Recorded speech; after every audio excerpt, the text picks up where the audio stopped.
हे राम राम राम राम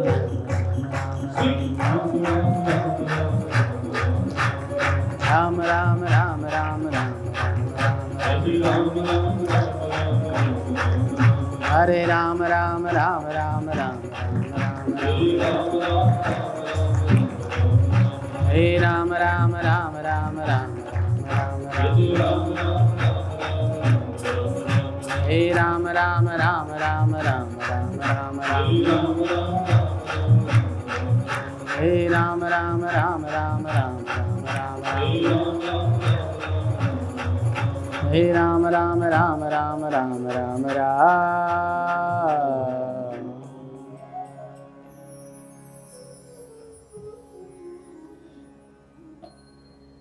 इस प्रकार से ये विचार का विषय है। किसका विषय है? विचार का। जो व्यक्ति विचार करता है वो विफल नहीं होता।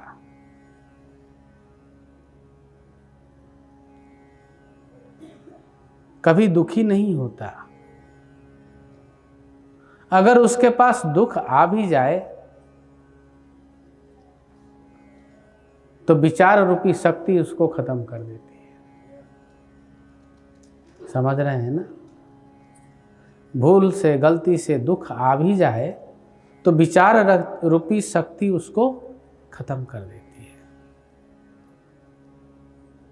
क्योंकि विचारवान व्यक्ति हमेशा स्थिर रहता है। उसके पास अस्थिरता नहीं होता। तो विचार करेंगे तो आपको यह अनुभव होगा कि हमें सबसे ज्यादा प्रेम कौन करता है।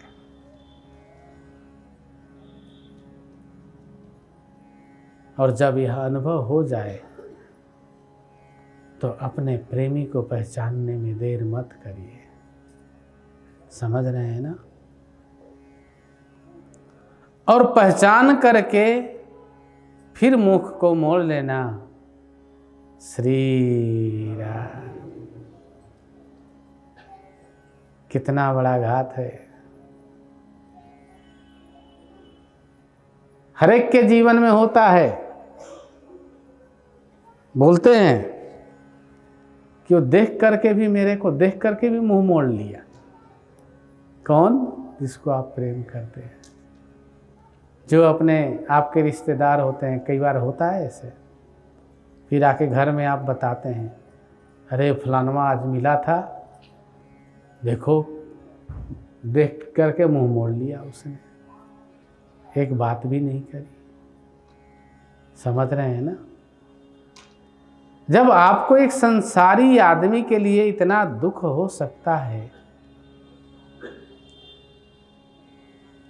तो उस परमात्मा को, वो दुख सुख से परे है, उसको दुख नहीं होता और उसको सुख भी नहीं होता। वो हमेशा एक रस में रहता है। बोला था ना हमने, हम ब्रह्मस्मि, ना मैं दुख हूं ना सुख हूं। क्या हूं? चिदानंद रूपम शिवो हम शिव। आनंद स्वरूप है। कौन सा स्वरूप है? आनंद।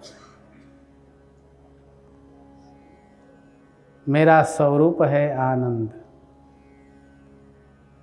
देख के गलतियों को आंख कर लेते हैं बंद। मेरा स्वरूप है आनंद।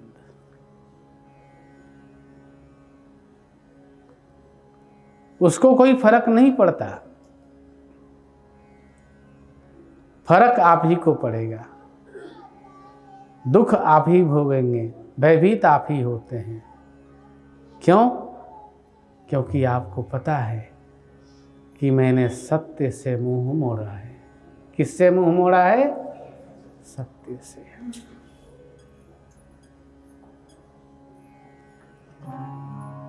दुख आपको ही होता है, उसको नहीं होता। क्योंकि वो सचिता आनंद है। वो दुख और सुख से परे है। दुख आपको ही होता है। इसलिए दुखी मत करिए अपने आप को। क्या मत करिए? दुखी मत करिए। अगर जानते हैं तो उसको स्वीकार कर लीजिए। स्वीकार करके जितना समय मिले आपको, कोई वो समय नहीं मांगता आपसे, और मैं भी नहीं कहूँगा कि आप समय में बंद करके और एकदम मुख में राम राम बगल में छुरी लेके बैठ जाइए। समझ रहे हैं ना? ना। बहुत से लोग आके बताते हैं, महाराज जी आपने जब से दीक्षा दिया, कोई बोलता है मेरे घर वाले, कोई बोलते हैं मेरे घर वाली, अब तो माला के अलावा कुछ करती ही नहीं है। हमने कहा लो, मैं पूछा कि माता जी माला कब करती हैं आप? भगत जी कितने बजे से कितने बजे करती हैं? बोले कि 7 बजे से 9 बजे तक। आप ऑफिस कब जाते हैं? 8 बजे। जब वो ऑफिस चले जाएंगे तो माला झोली छोड़ करके बैठ जाएंगे अपना टेलीविज़न चला के। समझ रहे हैं ना? अब आप खुश मत होइए माताओं की बात सुन करके, आप लोग उनसे दुगने हैं।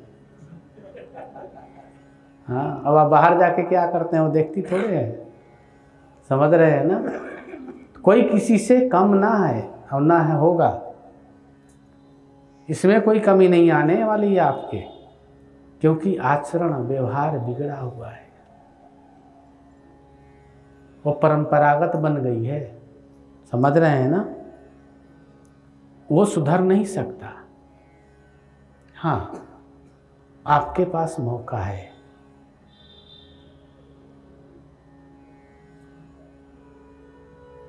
कई लोग हमसे पूछते हैं गुरु मंत्र दीक्षा लेते हुए या लेने के बाद कि इसमें नियम क्या करना है, परहेज क्या है। तो जानते हैं मैं क्या बोलता हूँ? एक ही नियम है कि जाप रोज करना है तुम्हें। एक ही परहेज है कि मंत्र को भूलना नहीं है। बस बोलते हैं मैं ये खाता हूँ। अरे भाई तू दुनिया भर के सब चीज़ खा ले, जाप मत छोड़। समझ गए ना? इसको मत छोड़ना। तू जो मन करे वो खा पी ओढ़, मन करे दूध से नहा, मन करे अमृत से उड़ेल के नहा, लेकिन जप मत छोड़। समझ गए ना? बाबा ने कहा बच्चा मंत्र बहुत शक्तिशाली होता है। अगर नित्य इसका संगति करोगे तो मंत्र महामणि विषय ब्याल के, मंत्र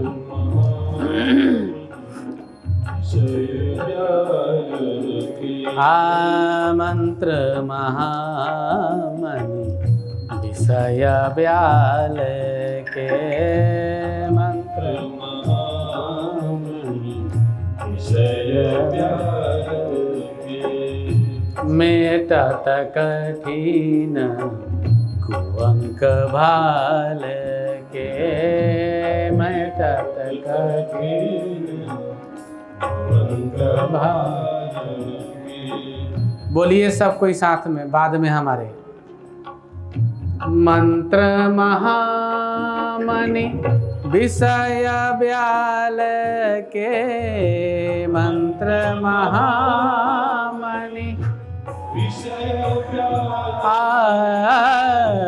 मंत्र महामणि विषय ब्याल के, मंत्र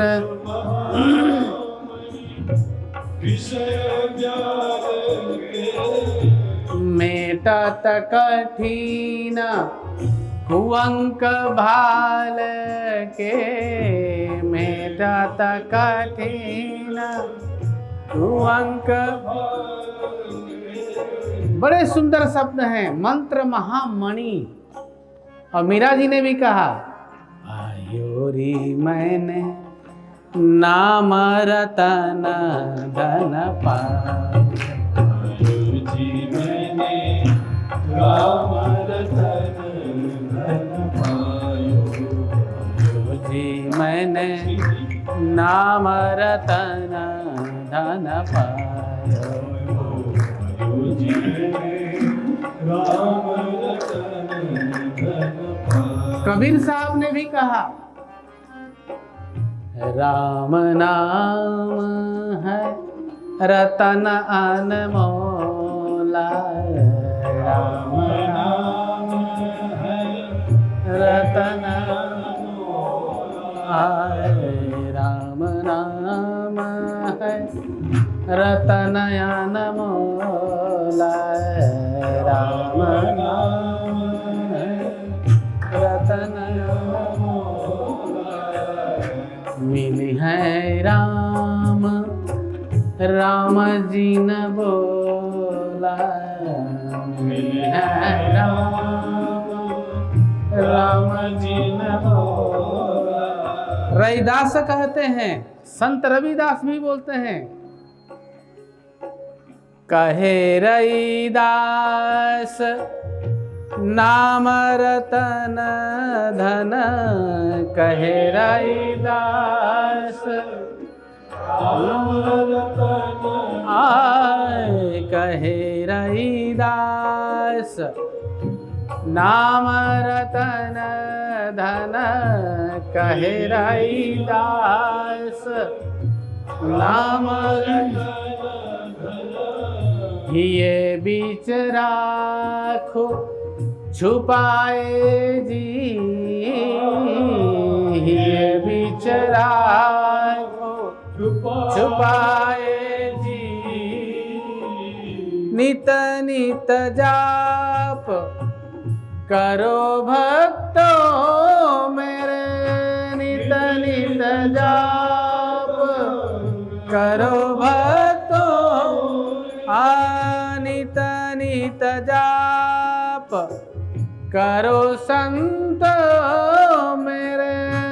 नित नित जाप करो संत।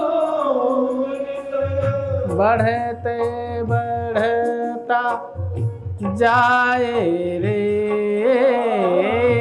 बढ़ते बढ़ता जाए रे। सूरदास जी ने भी कहा कृष्ण को नाम रतन अनमोल रे। कृष्ण के नाम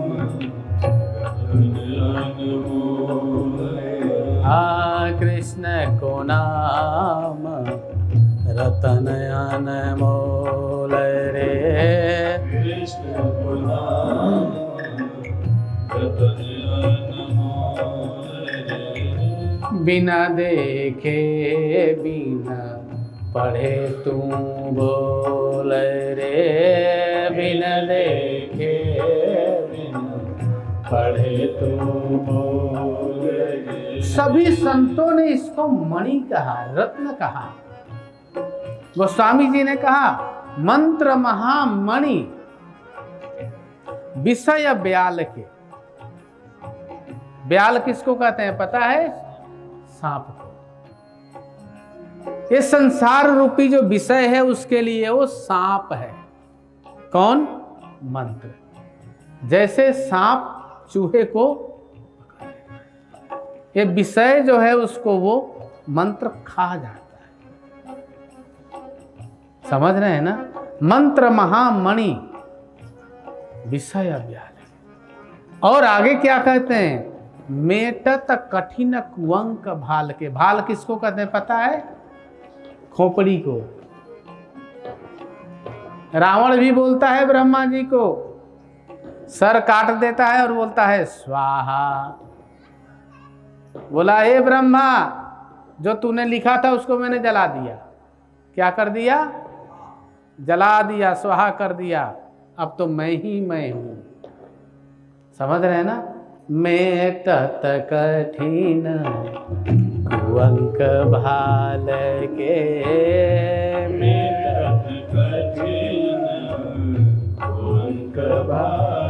तो मंत्र में इतनी शक्ति है कि वो आपके माथे में लिखा हुआ भी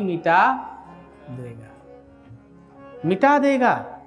इसीलिए मंत्र में कोई संयम नियम कुछ नहीं है, एक ही नियम है कि उसका नित्य जाप होना चाहिए। और आगे भी लिख दिया, भाव कुभाव अनख आलस हूँ, भाव जय हो, भाव कुभाव अनख आलस हूँ, भाव कुभाव अनख आलस हूँ, मंत्र जपत मंगल दिशि दश हूँ, जय हो,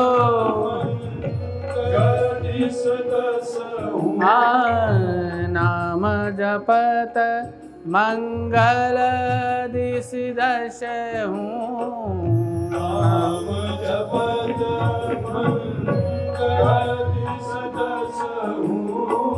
नाम भी मंत्र है, इसलिए गोस्वामी जी ने कहा मंत्र, मीरा जी ने भी कहा रत्न, सब ने उसको रत्न बताया। नाम जपत मंगल दिशि, कैसे भी जपो, नित्य जप होना,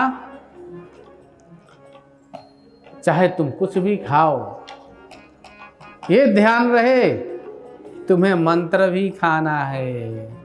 क्या खाना है? मंत्र भी खाना है। कैसे? राम नाम लड्डू गोपाल नाम घी, राम नाम लड्डू, हे राम नाम लड्डू गोपाल नाम घी, राम नाम लड्डू गोपाल, हरि नाम मिश्री घोर घोर पी, हरि नाम मिश्री घोर घोर पी, हरि नाम मिश्री घोर घोर पी, हरि नाम मिश्री घोर घोर पी, हे राम नाम लड्डू गोपाल नाम घी, राम नाम लड्डू गोपाल, हे राम नाम लड्डू गोपाल नाम घी, राम नाम लड्डू गोपाल नाम घी, हरि नाम मिश्री घोर घोर पी, हरि नाम मिश्री घोर घोर पी, हरि नाम मिश्री घोर घोर पी, हरि नाम मिश्री घोर घोर पी, राम ही खाना राम ही पीना, राम ही खाना राम ही पीना, राम ही ओढ़ना बिछौना, राम ही ओढ़ना बिछौना, राम ही खाना राम ही पीना, राम ही खाना राम ही पीना, राम ही ओढ़ना बिछौना, राम ही ओढ़ना बिछौना, राम ही ओढ़ना बिछौना, राम ही ओढ़ना बिछौना, राम नाम है सत्य प्यारे, राम नाम है सत्य प्यारे, राम नाम है सत्य प्यारे, राम नाम है सत्य प्यारे, बाकी खेल खिलौना, बाकी खेल खिलौना, बाकी खेल खिलौना, बाकी खेल खिलौना, राम भजन कर, राम भजन कर, राम भजन कर, राम भजन कर, राम भजन कर, राम भजन कर, राम भजन कर, राम भजन कर, राम भजन बिनु रोना, राम भजन बिनु रोना, राम भजन बिनु रोना, राम भजन बिनु रोना, राम भजन कर, राम भजन कर, राम भजन कर, राम भजन कर, राम भजन कर, राम भजन कर, राम भजन कर, राम भजन कर, होगा जो है होना, होगा जो है होना, होगा जो है होना, होगा जो है होना, हे राम राम राम राम राम, हे राम राम राम राम राम राम राम राम राम राम राम राम राम राम राम हे राम राम राम राम राम राम हे राम राम राम राम राम राम मंत्र महामनि विषय ब्याल के मेटत कठिन कुंक भाल के। जो खोपड़ी में लिखा हुआ है ब्रह्मा जी ने उसको भी मिटा देता है। कौन? मंत्र। इतना प्रभाव है इस मंत्र में। बस लग जाना है आपने।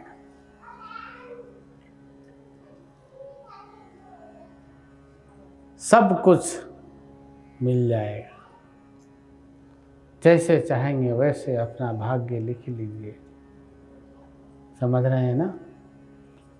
लेकिन ध्यान ये रहे कि स्लेट पे लिखने से पहले स्लेट पे लिखा हुआ मिटाया जाता है, तभी लिखा जा सकता है। समझ रहे हैं ना?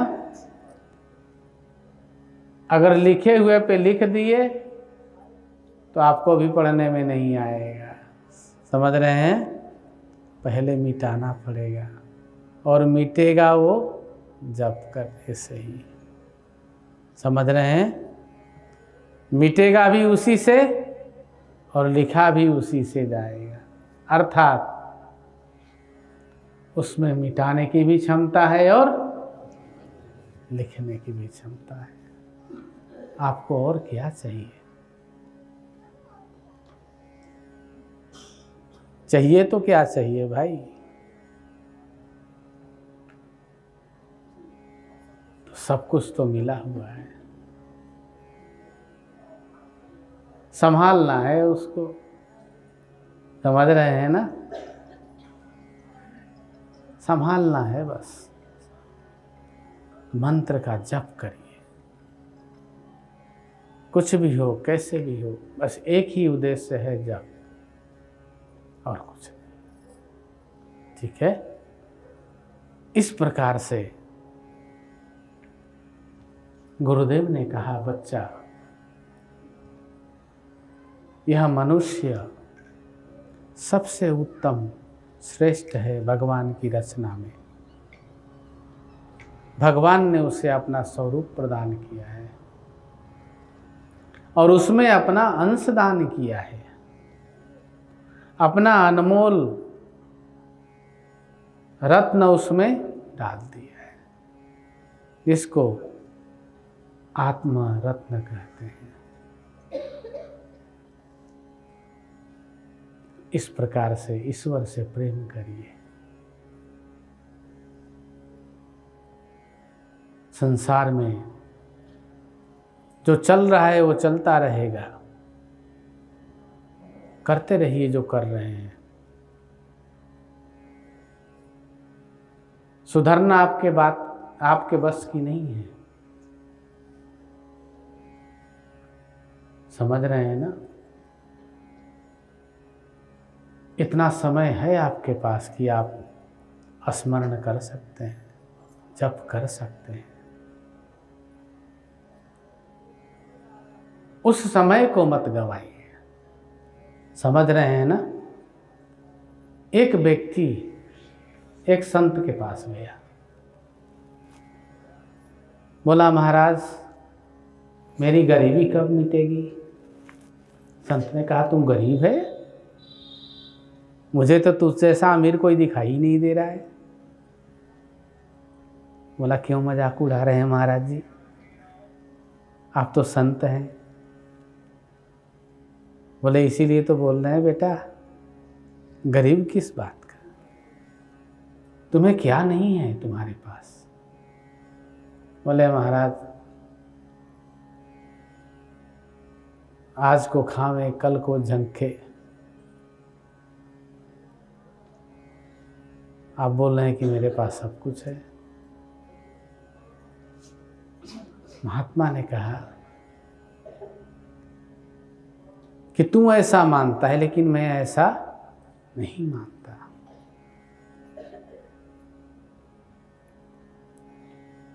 क्योंकि देख, तुम्हारे पास आज तो खाने को है, कल की सोच रहा है, मेरे पास तो आज की भी ना है। समझ रहे हैं ना? मैं कभी सोचता ही नहीं मिलेगा नहीं मिलेगा।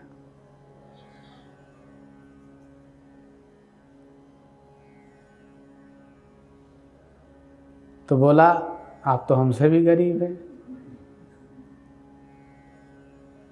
समझ रहे? एक संत हुए गरीबदास, बहुत फेमस संत हुए, बहुत सारे कॉलेज विद्यालय बनवाया उन्होंने, गरीबदास जी महाराज। इधर मेरठ, उधर में बहुत सारा विद्यालय बनवाया उन्होंने।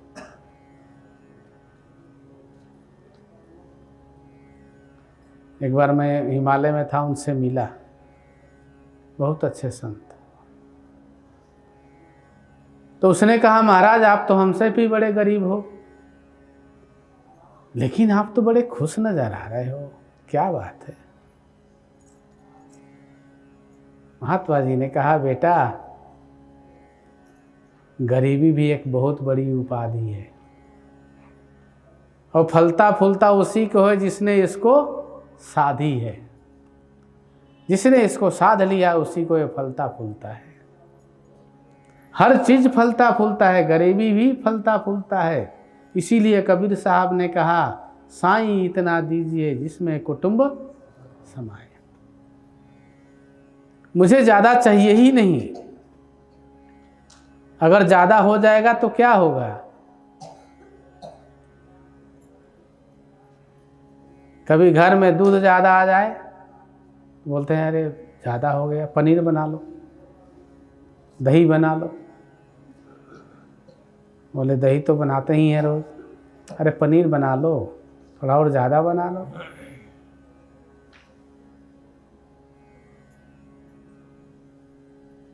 तो जहाँ ज़्यादा होता है वहाँ विकार भी होता है, और जहाँ विकार होगा वहाँ पे उसका नाम ही है विकार।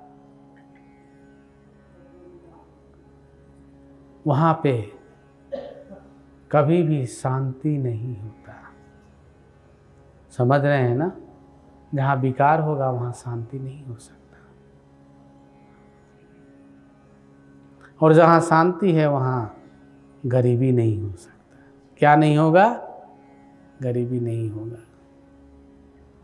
अब इसी शांति के ऊपर हम लोग कल चर्चा करेंगे, ध्यान रखिएगा आप लोग। किसके ऊपर चर्चा करनी है?